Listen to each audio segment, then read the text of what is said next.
నా పేరు లక్ష్మణ్. నేను మా అబ్బాయి ద్వారా వచ్చాను. నేను 6 నెలలు బట్టి నాకు మెడంటే బాధపడేవాడిని, కూర్చోవాలంటే బాధపడేవాడిని. స్టీవెన్ సార్ ద్వారా నేను నడవగలుగుతున్నాను, కూర్చోగలుగుతున్నాను.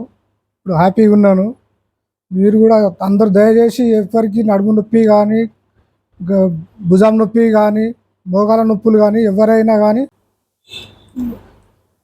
ఈ నొప్పులతో అందరూ కూడా రావచ్చు. నా వయసు 54 సంవత్సరాలు. ఎవరైనా వచ్చి ట్రీట్మెంట్ చేయించుకోవచ్చు. మంచి ట్రీట్మెంట్, తక్కువ ఖర్చుతో ట్రీట్మెంట్ జరుగుతుంది ఇక్కడ. హ్యాపీగా వచ్చి ట్రీట్మెంట్ చేయించుకోవచ్చు. ఈ నొప్పులన్నీ ఏ నొప్పి అయినా కానీ తగ్గిపోద్ది ఇక్కడ. హ్యాపీగా వచ్చి చేయించుకోగలరు. స్టీవెన్ గారికి థ్యాంక్ యూ. నేను హ్యాపీగా ఉన్నాను.